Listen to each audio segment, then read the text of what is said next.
Hi, this is Sheb. Welcome to the Faith Colloquium podcast. Today I'm joined by my brother Sam, and we're talking about the virtue of prudence. Thanks for talking with me. Yeah, thanks for having me.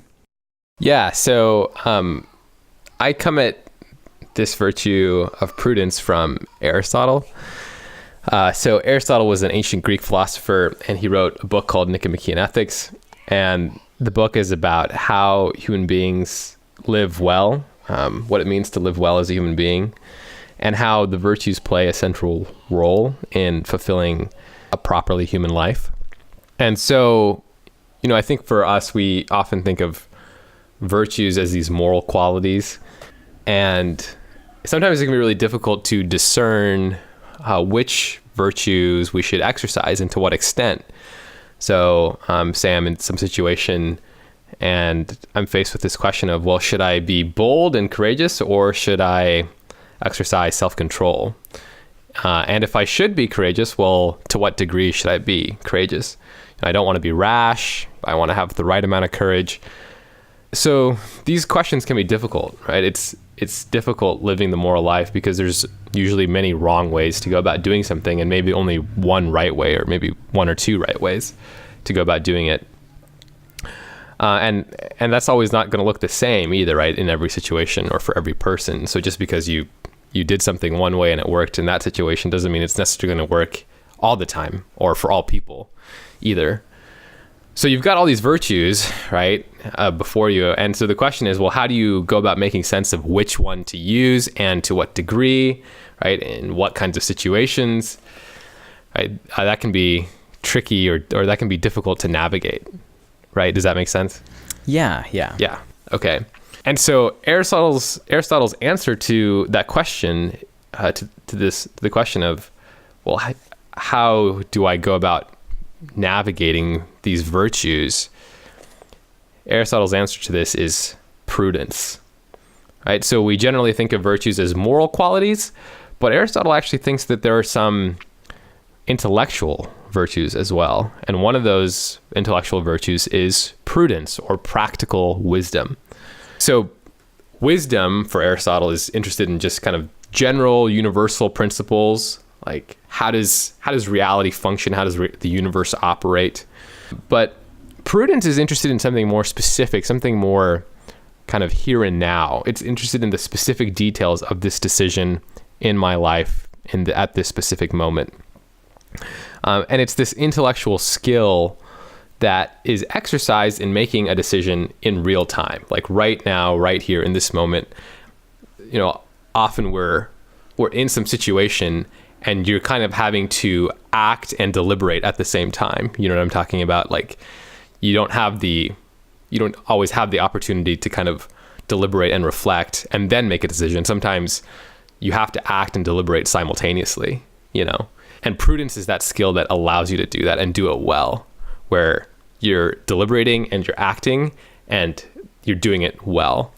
So it's this kind of practical reasoning that encompasses all areas of life, right? It's something that you utilize when, you're at home with your family, at work, whatever kind of sphere of life you're talking about. Prudence is something that you would apply in all these different spheres. Does that make sense?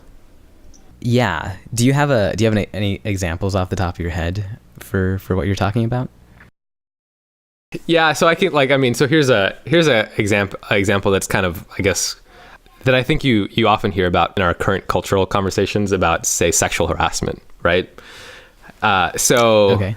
We're kind of living in this time in our culture now when there's a lot of attention paid to how women, or particularly women, are treated in the workplace, right? And so there's been some pushback from, let's say, generally speaking, men saying like, well, gosh, what are we supposed to do, right? Like, how do we know? What are the rules? Is it okay to do this? Is it okay to do this, right?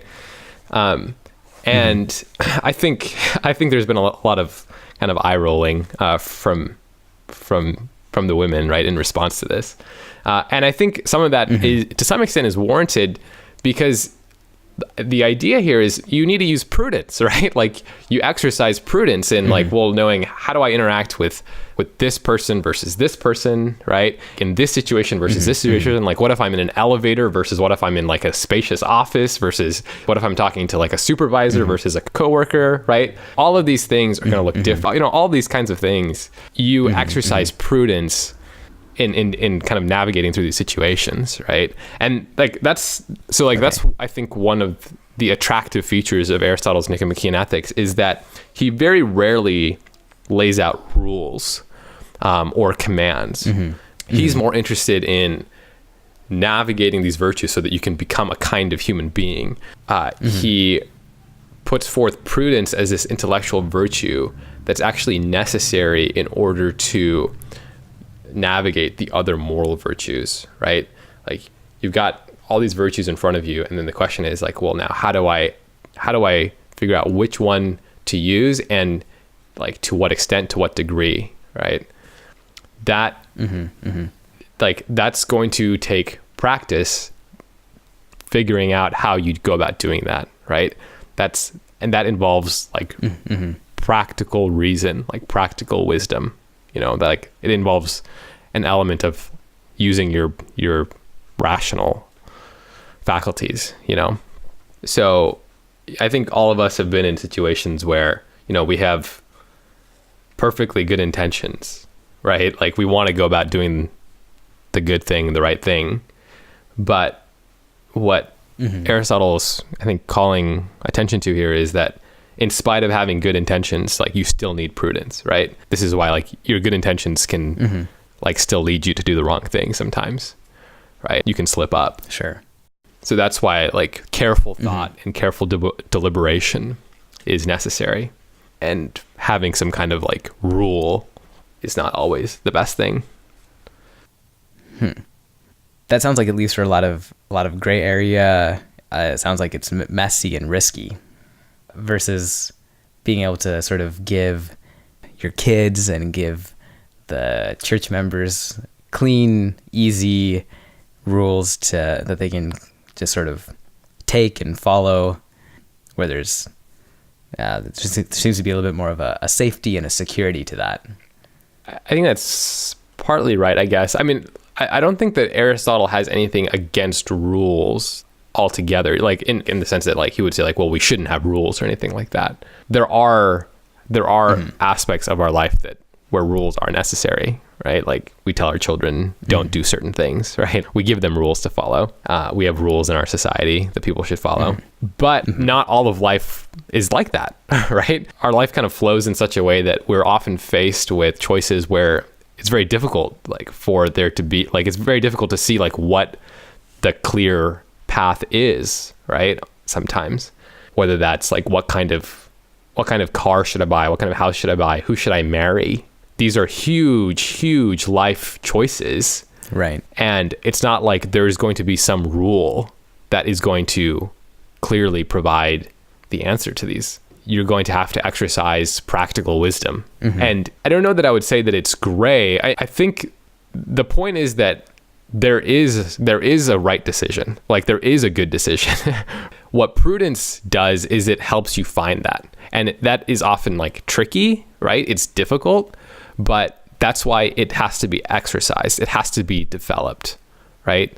You get better at it over time. So like the reason that it's an intellectual virtue, like the reason it's a virtue is because it is aimed at truth, right? So like you are trying to figure out what the right thing to do is. And the idea is like that there is such a thing as the right thing to do here, right? It's not like, well, I kind of just made my best, like I just kind of left in the dark and hopefully this is the right thing, right? You're actually exercising practical wisdom in such a way that it aims at the moral truth about what the right thing to do is in this situation right here, right now. Sure. And yes, like that is difficult, but it is something that can be exercised and developed, right? So I think of the movie Sully, Tom Hanks, you know, I don't know. Did you see this movie? I have not, no. Okay. Tom Hanks plays this pilot, right, who landed a plane in the Hudson River, like the engines of the plane went out. Right. And he had to like act very quickly. And so he landed this plane in the Hudson River and saved everyone, right? Nobody died. And the way that it's told in the movie is the insurance company, I think, they ask him like, oh, okay, like, did you kind of like go through the checklist of what to do in an emergency? Right. And he was like, no, I didn't. Like, I didn't have time for that. Right. He's like, yeah, I went like step 1 and then step 4 and then, right. Like, yeah, sure. And that doesn't happen after like flying for 6 months, right? He couldn't have done that after flying for 6 months. And this is what's so important about the moral life for Aristotle is you habituate yourself so that when you come to that time, you are now prepared for what to do, right? This captain is like flying for, decades. Yeah. And now he knows what to do so that he doesn't have to like grab his emergency checklist and like see like, okay, like what should I do, right? He's able to act in that moment, in that instant, exactly how he should in exactly the right way. And he does it successfully. Yeah. That requires prudence, right? In order to do that. And it takes lots and lots of time and dedication. That's a cool example. Yeah, so I really like the way that Aristotle talks about prudence as being necessary for the moral life. My fear is that this is an intellectual virtue that Protestant Christians do not properly develop or exercise because of our starved view of ethics. So once upon a time, the Christian tradition said in order to make difficult life choices, you need to exercise prudence, right? Like these questions of, well, who should I marry? Like, well, you need to use prudence, right? Like, or which church should I attend? Or like, how should I raise my children? You need to use prudence when thinking about these things. But now I think for many Protestant Christians, if you could summarize all of ethics, it could be summarized simply as, well, just obey God, right? The sole virtue for Protestant Christians is simply obedience. Like that's it. Always be in a posture to obey God. Right. So if that's all of what ethics is, simply obedience to God, right, then you never actually have to exercise or develop prudence, right? Because every moral decision is a moral decision where you say like, okay, all I have to do is obey God, right? God has like this command for me. Now all I have to do is obey that command. Yeah. Right. So who should I marry? Well, obey God. Which church should I attend to? Obey God. Right. How should I raise my kids? Obey God. Should I go on this podcast? Right. Exactly. Like, yeah. So getting back to what you were saying when we first started, it's like, oh, like, should I go on this podcast? Like, well, I prayed about it and then I made this decision. Like God said it was okay or something like that. Sure. Right.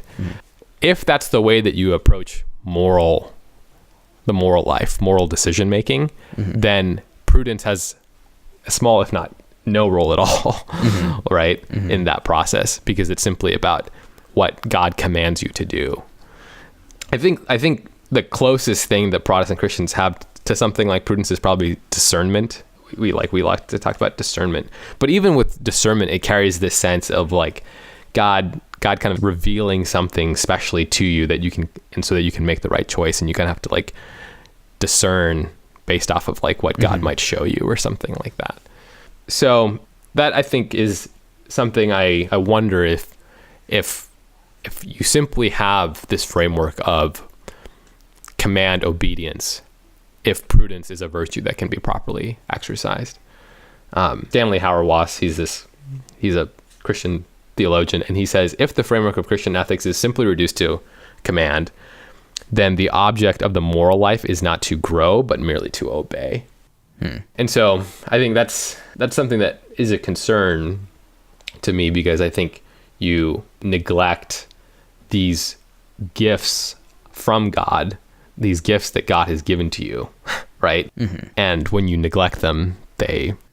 Yeah. So, yeah, those are some of my thoughts. As Christians, aren't we supposed to, look to the Bible for our answers of how to live? Yeah, I mean, so like the funny thing is there's like a whole book, if not section, of the Bible devoted to exactly the type of thing I'm talking about, right? Which we call wisdom literature, right? Yeah. And the whole point of the book of Proverbs is that God has given human beings reason. God has given us wisdom, right? Why is it in the book of Proverbs, it says things that seem apparently contradictory, right? It's because these things aren't meant to be universal rules or commands, right? It's, okay, in this situation, you exercise this, like in this situation, you exercise this, right? That's a matter of using practical wisdom. Yeah. Right? Yeah. That's what that whole book is about. Yeah.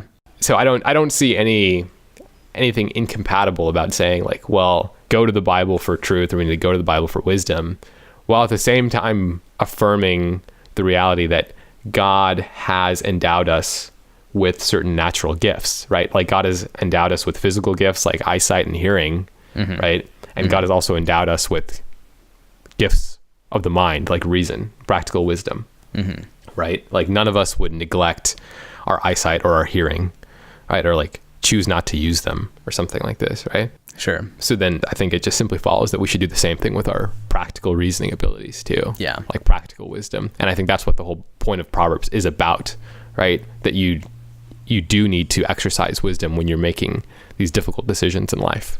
That's good. All this reminds me of one of the great philosophers of our time, Michael Scott. And in one episode, he asks the character Dwight Schrute, "What's the best advice I've given you?" To which Dwight answers, "Don't be an idiot. Changed my life." Yeah. Yeah. And then we see a talking head shot of Dwight saying, "Anytime I'm about to do something, I ask myself, would an idiot do that? And if they would, I do not do that thing." Yeah. That's really good. I mean, I think that in some sense, that's very Aristotelian. Yeah. I mean, and even better is to ask yourself, what would some wise person do, right? They were in this situation, in my shoes. How would they behave? How would they go about doing these things? Because if the attitude is simply like, well, God will just tell me the answer, that's often becomes a way to just turn off your mind, right? To turn off your reason. Yeah. I'm all for memorizing scripture. I think we need more of that, not less. Yeah. But I think too often we have this mindset where we treat the words of the Bible like some magical incantation. And so then our kids grow up and then they make terrible, destructive life choices. And it's like, oh, well, like I taught my kids the Bible and they memorized all these Bible verses. And it's like, yeah, but they never learned how to exercise prudence, right? They never learned practical wisdom. The Bible isn't going to tell you who to date, right? Or like who to marry, Yeah. Like the Bible isn't going to tell you like what college to go to. Those are decisions where you need to exercise practical reason and prudence. Yeah. And that's not something that you can turn on at 17, right? Or 16 or whatever. Yeah. That needs to be developed from the very, very beginning. And as Aristotle says, this is why the way we are habituated from our early days is the most important thing. This really, really matters. Right. And it leads to, this is something you've mentioned in a previous conversation, it leads to this kind of like using the Bible to apply to situations that are, unthinkable. Like I think you talked about someone using a passage from the Psalms to talk about cleaning your room. That's right. It's interesting. We got a sort of a list of probably like virtues were on there, as well as just sort of good habits. Yeah. And I was like looking through this list and it's sort of like, hey, for everything, there's a Bible verse. Right. And because again, like I said earlier, we're taught that the Bible is the source for everything and we don't really need to look elsewhere. Right. And so I'm looking down this list of different virtues as well as just, good traits. And one of them was cleanliness, or like cleaning your room. Right. And I was just so confused. It's like, what verse in the Bible? Does Marie Kondo, is she one of the minor prophets too? Like what is going on here? And the reference was Psalm 51:10, which says, "Create in me a clean heart, O God." And I just sort of sunk inside when I saw that was the way the verse was being used. Right. And this is where it leads to this abuse of scripture, of treating scripture in a way that it was never meant to even be read, as an excuse to, unfortunately, often like justify our own intellectual laziness, I think. Yeah, maybe so. And maybe I think as well as, I feel like I see Christians who go, yeah, it is good to be tidy and orderly and live orderly lives and so on. Yeah. But I've told my kids that like we follow rules from the Bible and I'm telling them to clean the room. Right. And they're asking me, where does it say to clean your room in the Bible? So now I'm stuck. So now like the system that I've created has this flaw, but it seems counterintuitive and maybe even like heretical or blasphemous to say like, well, the Bible doesn't talk about this or the Bible doesn't have all the answers on this. Right. So maybe this would be another discussion we should talk about at some point. But all of this, I think, would be a segue into talking about what's often been called natural law. The idea that God has embedded creation with certain principles. Just like there are physical laws, right? Like gravity. There are certain principles of harmony and morality that are kind of woven into the fabric of reality because God is the creator. So you need to have a robust, I think, view of the doctrine of creation, that God is the creator of all of this. Yeah. The created order is a witness to who God is, right? I mean, this is just Paul. I mean, Romans 1, right? Right. So this idea that like, oh, apart from scripture, we have no way of making sense of whether or not I should clean my room. It's like, no, you don't like clean your room. Like, that's a good idea. Like you don't need the Bible to tell you that. Like, that's just a good idea. So like, think about this. I mean, like cleaning your room is like something really low stakes, right? But something like who you're going to marry, that's a big deal, a really big deal. And this idea that, oh, well, God's not saying anything, therefore it's okay, or something like that, or it just the strange ideas that we have about how we make these life decisions. Right. It has like much more serious consequences. Simply, it's like, how about like the fact that this guy's a terrible human being? Did you think about that? Right. But I opened my Bible and it just landed on the name Grace, and that's what told me. Right. And again, like these are true stories. These things happen.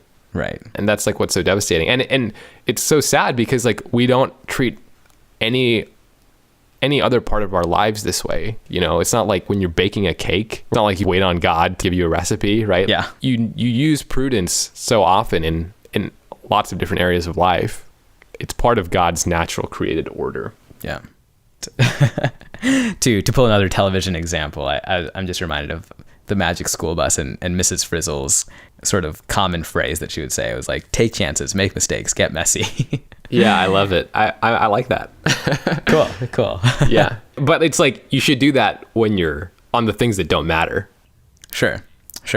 You want your 7-year-old to like make a sloppy cake, right? Right. Not your like 30-year-old, right? Like it's like, it's low stakes when it's like 7 years old, when a 7-year-old is doing it, right?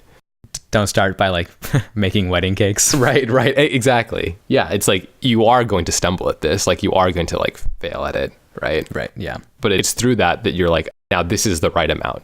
Another example I'm thinking about is like, how much paint do you slap onto something, mm-hmm. right? It's like, well, I can't tell you, oh, is it this many ounces of paint? Is like this the right amount of paint? Right. Well, no, you kind of have to feel out how these things work, right? Oh, that was too much. It was like, oh, that wasn't enough, right? Right. You, as Aristotle says, you learn by doing. Right. You have to do it in order to learn it. Right. And yes, that will entail mistakes. Yeah. But it's the only way that you get better. Right. And probably, unless it's like obviously overtly immoral, God is not going to condemn you as you grow in that process. Right. So like an example I'm thinking of right now is like, I knew someone who was like debating whether or not to buy a house A or house B. And then they made a choice and they bought the house. Right. And then they had some troubles along the way, like, oh, I need to like replace this thing and I need to refurnish like this portion of the house. And she just was wondering like, oh man, like, is God punishing me because I like made the wrong choice? Right. Yeah. But again, I just kind of think of like, sometimes like you take chances, you make mistakes, you get messy. And I don't think God's like, well, you missed it. Now, like, I'm just going to have the house like burned to the ground. Right. Exactly. Because I'm going to be like vindictive. Right. Exactly. Yeah. I mean, I think another kind of common way that we see this is when like students are, say, graduating from college or graduating from seminary or something like that. And they're faced with these decisions of like, oh, do I take this job in California or this one in Texas, Right. And it's like, oh, what do I do? What do I do? Pray about it. Like, what should I do? What should I do? And I remember thoughtful, and I think Christian advice that I heard when I was in seminary was, the same God that's going to use you in California is the same God that's going to use you in Texas, right? It's not like God's like, oh, can't use you in Texas, right? Right. You were supposed to be in California, right? Yeah. But maybe there is a right decision there. Sure. Maybe it was a really stupid decision to go to Texas, right? That you shouldn't have made, right? Because you weren't exercising prudence. Sure. So you do need to say like, oh, well, like, this would be better for my family, right? This is like a safer environment, or all these things, right? That like you have to factor into your decision making. Yeah. Yeah. So then when people do make these bad decisions, in hindsight, you can be like, the reason this happened isn't because God's doing anything to you. It's because you made a bad choice, right? Yeah. This is what happens when bad decisions are made. God has nothing to do with this, right? Sure. Life is, I think, challenging and difficult, but I think you have some mastery over your life. You're not completely in control, but you are in control over the things that you're in control over, right? There is that. Right. Yeah. Yeah. We hope you enjoyed this episode. If you did, please subscribe and please share with your friends.